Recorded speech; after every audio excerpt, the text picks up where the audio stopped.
Assalamualaikum warahmatullahi wabarakatuh. Selamat pagi dan salam sejahtera untuk kita semua.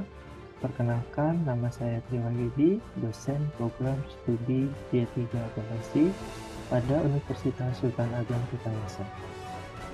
Spesifikasi saya adalah tenaga pengajar untuk mata kuliah, diantaranya praktikum pengantar akuntansi. Pada hari ini saya akan menjelaskan tentang teknik pengajaran saya dengan menggunakan metode DIY, yaitu Delivery, Interacting, dan Assessment. Pada salah satu mata kuliah yang saya ampu, yaitu praktikum pengantar akuntansi dengan bobot 2 SKS. Sebelum saya menjelaskan lebih lanjut mengenai teknik pengajaran, terlebih dahulu saya akan menjelaskan tentang deskripsi singkat serta keluaran yang diharapkan dan metode pembelajaran pada mata kuliah ini. Praktikum pengantar akuntansi merupakan mata kuliah yang hadir dengan memberikan gambaran praktikum bagaimana akuntansi dan lingkungannya, kemudian memberikan gambaran tentang proses pembuatan laporan keuangan dari tahap-tahapan siklus akuntansi yang ada sampai dengan menjadi laporan keuangan. Dan dalam pembelajaran ini kita menggunakan perusahaan dagang dan jasa. Pembahasan dalam mata kuliah ini akan disampaikan mencakup pengenalan tentang konsep dan persamaan dasar akuntansi, lalu pengenalan tentang akun-akun yang ada di dalam akuntansi, serta analisis dan sistem pencatatan hingga menjadikan laporan keuangan. Diharapkan dengan mengikuti mata kuliah praktikum pengantar akuntansi ini, mahasiswa bisa lebih terampil dalam mengetahui tujuan dan sifat akuntansi serta melakukan proses pencatatan sampai dengan laporan keuangan. Untuk bisa mencapai kemampuan tersebut, mahasiswa akan diberikan topik-topik yang dibahas kurang lebih selama 14 kali pertemuan, dikurangi dengan UTS dan UAS dengan menggunakan metode daring. Berikut ini topik-topik yang akan saya sampaikan. Yang pertama itu terkait accounting and employment, lalu transaction and accounting equation, lalu general account journal and general ledger, adjusting journal, worksheet and financial statement, closing journal and reverse journal, lalu implementation of accounting cycle of trading company starting from general ledger until financial statement and reverse journal option. Selanjutnya, kita akan menyampaikan gambaran singkat tentang mata kuliah pengantar akuntansi dan teknik pengajaran dari DIY. Yang pertama, untuk delivery, saya akan menyampaikan bagaimana penyampaian perkuliahan ini pada mahasiswa. Ada dua strategi yang saya akan pakai, yaitu dengan menggunakan textbook berupa buku praktikum, sekaligus merupakan pembahasan yang ada dalam case study yang ada di dalam buku tersebut. Yang kedua adalah metode interacting, atau bagaimana nantinya saya akan berinteraksi dengan mahasiswa dengan menggunakan komunikasi yang baik dengan mahasiswa di kelas, baik itu online maupun offline, lalu menggunakan sarana e-learning. Misalnya kita menggunakan Strada, kita menggunakan WhatsApp group. Yang terakhir adalah assessment, yaitu di mana mahasiswa akan dilakukan penilaian untuk bisa menjelaskan kontrak perkuliahan yang ada yang menjadi kesepakatan antara saya selaku dosen dengan pengajar. Harapannya dengan kontrak perkuliahan tersebut nantinya mahasiswa dapat paham bagaimana mengumpulkan nilai atau poin sebanyak mungkin. Adapun nilai nanti bobot yang akan saya sampaikan ke mahasiswa, yang pertama meliputi partisipan sebesar 50%, lalu dilanjutkan dengan tugas sebesar 25%, UTS sebesar 25%, dan UAS sebesar 30%. Selanjutnya saya akan coba memberikan cuplikan pengajaran saya pada mata kuliah pengantar akuntansi secara daring melalui Zoom. Selamat menikmati.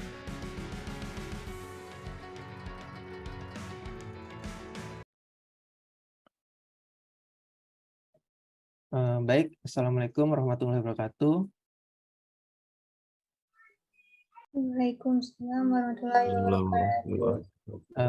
Baik, pada kesempatan kali ini saya sedikit akan menyampaikan perkuliahan tentang praktikum pengantar akuntansi terkait dengan persamaan dasar akuntansi ya. Setelah semester sebelumnya, kalian juga sudah sempat dapat pengantar akuntansi, sekarang kita masuk ke dalam mata kuliah praktikumnya. Sebelumnya saya ingin konfirmasi juga, apakah suara saya terdengar dengan jelas? Halo? Terdengar, Pak. Oke, terima kasih. Saya coba share screen ya.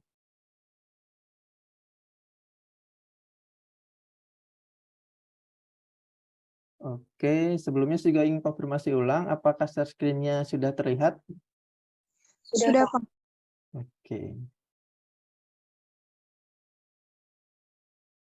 Ini adalah salah satu perhitungan ya, perhitungan terkait dengan persamaan dasar akuntansi.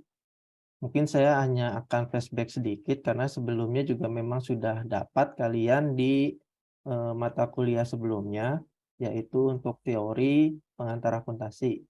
Pada prinsipnya, seperti kita tahu ya, untuk persamaan dasar akuntansi itu kita memiliki rumus aset sama dengan liabilitas plus modal pemilik. Ya. Aset sama dengan liabilitas plus modal pemilik. Nah, di mana dari situ kita bisa mulai menghitung berapa sih jumlah aset kita, di mana harus sama jumlahnya dengan liabilitas ataupun modal pemilik. Itu ya. Kalau kategori aset, kalian sudah tahu ya, sudah didapat di mata kuliah teori, contohnya itu salah satunya adalah kas, atau yang lainnya adalah peralatan, perlengkapan, atau bisa juga berupa piutang. Itu bagian dari aset. Kalau liabilitas, nah liabilitas ini biasanya lebih dikenal dengan istilah hutang. Nah, jenis hutang pun beraneka ragam ya, ada utang usaha, ya, ada utang dagang, ada utang wesel dan lain-lain. Lalu untuk modal sendiri, nah modal pemilik ini biasanya kalau perusahaan ya berarti nanti modelnya ya saham itu modal. Nah, di sini dalam konsep persamaan dasar akuntansi, seperti tadi saya sampaikan, tadi kita mengenal aset sama dengan liabilitas plus modal pemilik. Nah, untuk PDA atau persamaan dasar akuntansi, nanti kita akan memasukkan pendapatan dan biaya. Nah, pendapatan dan biaya itu akan kita masukkan di sisi kanan, ya. Berarti bersamaan dengan liabilitas dan modal pemilik. Nah, kenapa posisinya ada di sisi kanan? Nah, karena dari adanya pendapatan dan biaya itu nanti akan membentuk yang namanya laba atau rugi. Di mana laba dan rugi itu nantinya akan mempengaruhi modal pemilik. Seperti itu ya. Jadi secara konsep untuk PDA adalah rumusnya adalah aset sama dengan liabilitas ditambah modal pemilik ya, terus ditambah pendapatan dikurangin biaya ya. Jadi pendapatan dan biaya itu masuk di sisi kanan karena membentuk laba dan rugi yang akan menambah sisi modal. Seperti itu ya, bisa dipahami ya. Oke, ini saya sedikit bikin ilustrasi ya. Ini cuma ilustrasi hitung-hitungan, di mana harus ketemu balancing-nya ya antara balance-nya antara aset dan liabilitas dan ekuitas. Artinya apa? Ini hanya eh, yang menyampaikan bahwa semua ini harus balance gitu ya. Nah, seperti soal nomor 1 ini, hitunglah angka-angka yang hilang. Ini contoh sederhananya, ketika asetnya tidak ada angkanya, lalu kita punya angka liabilitas dan angka ekuitas, maka di sini kita bisa dapat angka asetnya. Di mana angka asetnya ini berarti sama dengan liabilitas plus ekuitas. Seperti itu ya. Berarti kalau saya tambah di Excel, saya tambahkan langsung liabilitas tambah ekuitas. Berarti sekitar angkanya adalah menunjukkan 61.000. Seperti itu ya. Nah, untuk yang BC juga nantinya akan sama. Ini tinggal pengoperasian matematika aja.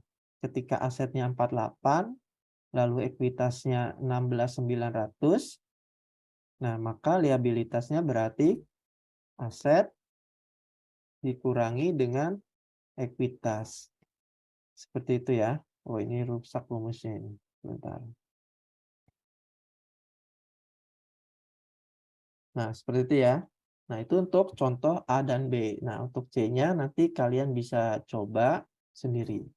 Nah, untuk pengembangannya yang tadi saya bilang, sebenarnya aset itu kan terdiri dari banyak item ya.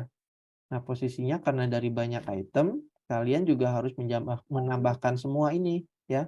Antara kas, piutang, usaha, dan peralatan. Untuk mencari berapa sih nilai yang kosong. Bisa ya? Oke. Ini saya tidak jelaskan detail, ini konsepnya adalah sama ya. Jadi yang kita cari di sini adalah posisi di mana antara aset dan pasifa itu harus balancing, harus balance ya, seperti itu. Nah, sedikit saya sampaikan juga, sebenarnya kalau dalam siklus akuntansi PDA ini tidak terlalu dipakai ya. Yang dipakai itu justru adalah jurnal. Tapi pengenalan PDA ini untuk menunjukkan bahwa harus ada sisi yang seimbang antara aktiva dan pasifa. Nah, di sini ada sedikit ya informasi tentang laporan laba rugi ya. Nah, tadi yang saya sampaikan ini ada sedikit contoh perhitungannya di mana laba rugi itu pasti dibentuk dari pendapatan dikurangi dengan biaya-biaya atau beban ya. Ini juga sama, intinya hanya melengkapi isian yang kosong. Yang penting kita konsep awalnya dapat dulu nih. Kalau laba itu didapat dari pendapatan dikurangi beban, maka ketika yang diketahui hanya adalah laba, kita bisa menghitung pendapatannya. Ya, ini juga sama. Nah, artinya gini, contoh satu ini saya coba kerjakan di sini. Total bebannya adalah 102. Artinya 102 ini merupakan keseluruhan biaya yang ada di beban. Kalau yang di sini kosong, berarti kita bisa cari dengan rumus 102 dikurangin masing-masing biaya ini.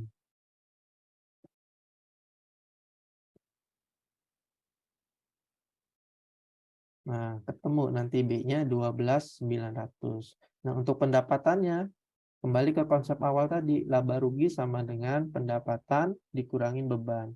Maka untuk mencari pendapatan, rumusnya adalah laba rugi ditambah dengan beban. Ya. Nah, dengan adanya laba 198 juta, dikurangi dengan biaya 102 juta, maka didapat laba sebesar 96 juta. Ya, nggak ada masalah ya untuk laba rugi dan PDA-nya. Sekarang kita coba lanjut ke case yang lainnya ya. Kalau tadi bicaranya laporan laba rugi, sekarang kita coba ke laporan posisi, laporan perubahan ekuitas dan laporan posisi keuangan. Nah, ini juga bagian dari laporan keuangan ya, di mana dari laporan perubahan ekuitas itu nanti posisinya itu ada keterkaitan dengan laporan posisi kas. Nah, ini secara urutan sebaiknya yang dikerjakan laporan posisi keuangan dulu ya kalau di soal ini. Nah, ini prinsipnya sama ya antara tadi PDA dengan laporan posisi keuangan di mana aset harus sama dengan liabilitas plus ekuitas ya. Artinya apa? Artinya total di sini harus sama. Kita bisa mencari ini total aset, tinggal kita tambahkan saja ya. Berarti kita tambahkan saja.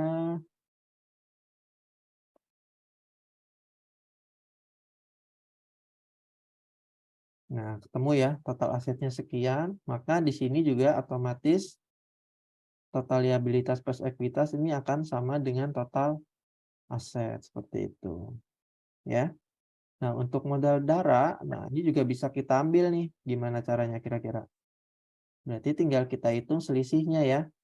Berarti selisihnya adalah 267 dikurangi dengan 54. Ya, seperti itu ya. Jadi di sini harus balance ya, 267 267. Nah, untuk posisi modal darah ini adalah posisi akhir tahun ya, per tanggal 31 Desember 2023 ya. Karena nanti kalau kita lihat di laporan posisi keuangan itu yang dilihat adalah modal darah pergerakan dari 1 Januari ke 31 Desember ya. Maka dari sini kita juga bisa ngitung nih, kalau yang titik-titiknya ini kosong. Tinggal kita input aja, modal darah itu 262.300 ya. 262 itu merupakan modal darah posisinya per 31 Desember. Maka di sini kita taruh nih, 31 Desember modal darah 262. Ya kan? Nah, dari situ kita juga bisa langsung ngerjakan yang C dan D ya. Nah, di sini ada informasi berapa modal darah, ya kan? Terus ada informasi setoran modal tambahannya berapa, lalu laba bersihnya berapa. Nah, laba bersih ini sebenarnya bisa didapat dari laporan laba rugi ya. Kalau saya konekkan dengan laba rugi, nah ini bisa diambil dari sini. Nah, dapat di sini kan? Nah, berarti kita juga bisa menghitung dong modal darah per 1 Januarinya, ya kan? Berarti modal darah per 1 Januarinya itu sama dengan modal darah 31, kebalikannya ya. Kalau di sini dikurangi, di sini berarti ditambah. Cuma karena ini ada minus. Ada minusnya nggak ini? Sebentar. Oh, ini ada minusnya. Karena berhubung ini ada minusnya, maka tetap ditambah ya. Jadi modal darah dikurangi prive ya. Tapi karena ini sudah ada minus, jadi saya tambah ya. Lalu dikurangi laba bersih ya. Oh sorry, ditambah laba bersih lalu ditambah dengan setoran modal tambahan. Itu bukan? Ini oh sorry, dikurang ini kebalikannya.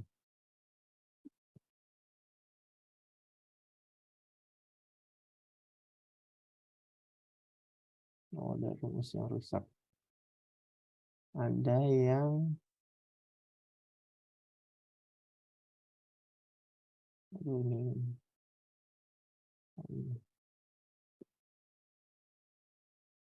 Nah, gitu ya. Jadi ada penambahan modal, ada penambahan lagi, lalu ada pengurangan. Seperti itu. Ya.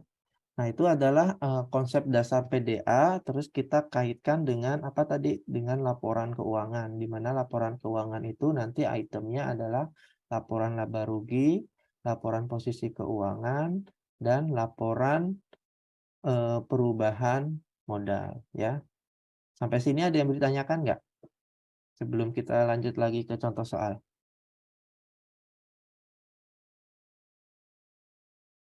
Normawati, ada yang ditanyakan? Tidak, Pak, cukup. Oke, kita coba lanjut ke contohnya ya.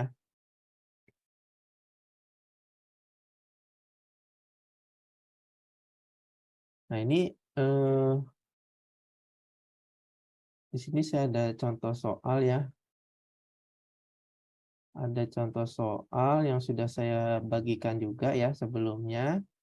Di sini ada satu kasus. Jadi kalau kita praktikum, kita orientasinya itu lebih pada penyelesaian permasalahan ya. Termasuk skema transaksi di 1 bulan ataupun bisa 1 tahun.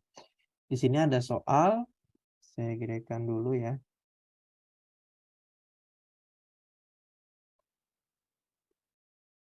Ageng adalah remaja yang gemar berjalan-jalan keliling Indonesia. Selepas kuliah, Ageng mendapat pinjaman dari orang tuanya untuk membuka usaha tur wisata yang diberi nama Ageng City Tour. Usaha ini terletak di dekat salah satu pusat wisata sejarah kota Jakarta. Walaupun berada di kawasan tua, paket wisata yang disediakan mencakup seluruh tempat wisata. Pelanggan paket wisata milik Agung bukan hanya wisatawan lokal, namun juga wisatawan asing. Paket wisata yang disediakan sudah termasuk juga pemandu wisata dan tiket masuk kawasan wisata dan kendaraan. Nah, di sini adalah contoh sederhana ya, di mana seorang pengusaha ada baiknya dia membuat yang namanya persamaan dasar akuntansi atau ada akuntansi di dalamnya ya. Jadi nanti begitu kalian masuk dunia kerja, tidak harus perusahaan besar tuh yang pakai akuntansi. Ternyata ketika kita menjalankan usaha, ya, usaha traveling, usaha sewa kendaraan, itu kita bisa melakukan pembukuan, gitu ya. Nah, di sini ada contoh dari nomor 1 sampai dengan 20 ya. Sebelumnya di sini juga ada beberapa pertanyaan. Yang pertama, kita diminta melakukan pencatatan transaksi ya untuk bulan April, lalu diminta melakukan pencatatan laba rugi, perubahan ekuitas dan posisi keuangan. Seperti itu. Nah, ini kita langsung ke contohnya aja ya.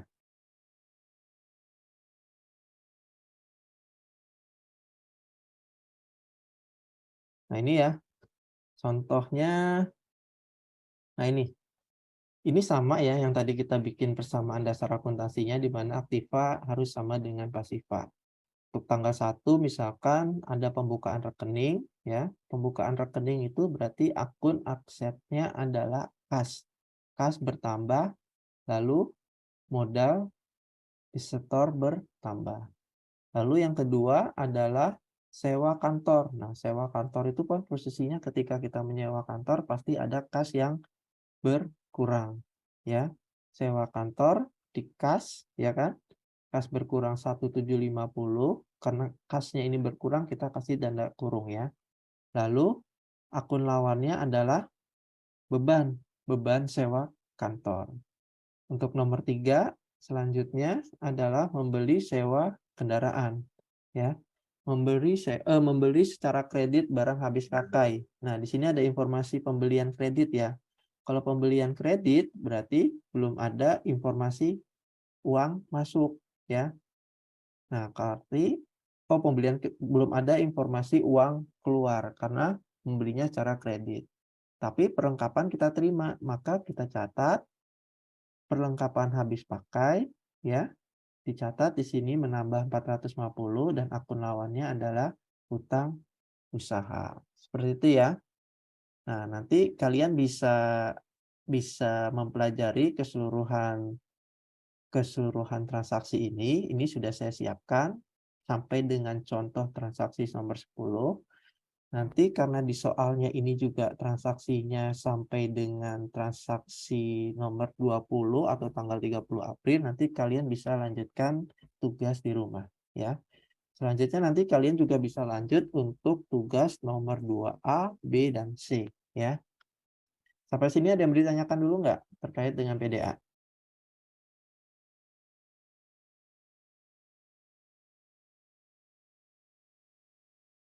Ada? Kira-kira bisa dipahami nggak? Halo, suara saya masih terdengar?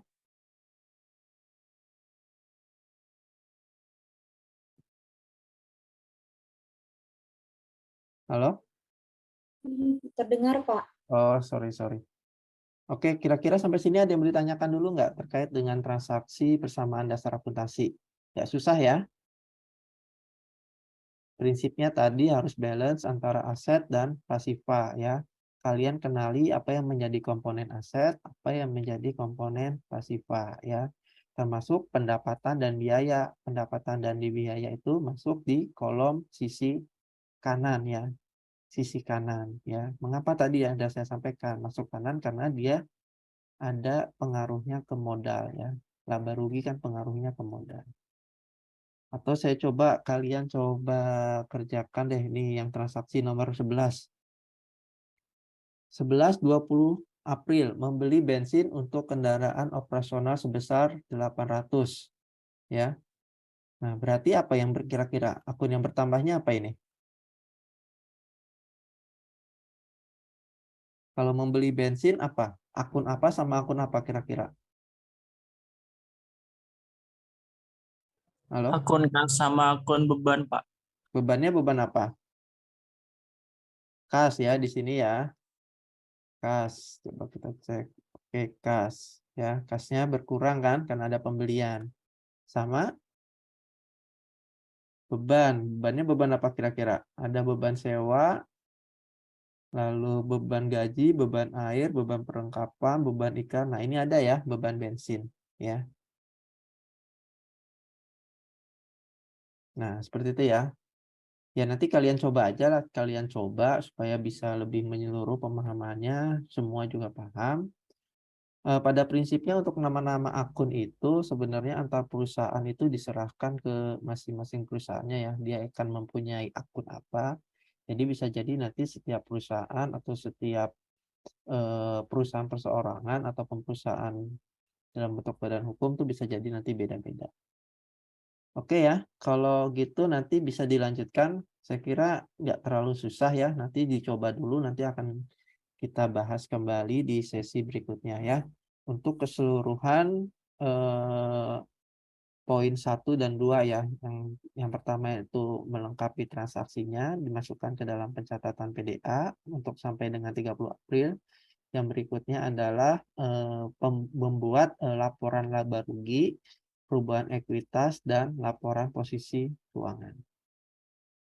Ya, mungkin seperti itu aja dulu. Saya stop screen dulu. Oke ya, bisa dipahami ya insya Allah ya. Halo? Bisa, Pak. Oke, terima kasih. Saya kira untuk pertemuan kali ini saya cukupkan sekian ya. Nanti silakan dilanjutkan. Nanti untuk pertemuan berikutnya saya coba cek kembali untuk tugas-tugasnya. Terima kasih. Assalamualaikum warahmatullahi wabarakatuh. Waalaikumsalam Waalaikumsalam warahmatullahi wabarakatuh. warahmatullahi wabarakatuh. Terima kasih, Pak. Ya, sama-sama. Baik, itu tadi cuplikan bagaimana saya mengajar dan memberikan komunikasi interaktif dengan para mahasiswa. Itu saja yang bisa saya sampaikan dalam video kali ini. Semoga bermanfaat dan mohon maaf jika ada salah dan saya akhiri. Wassalamualaikum warahmatullahi wabarakatuh.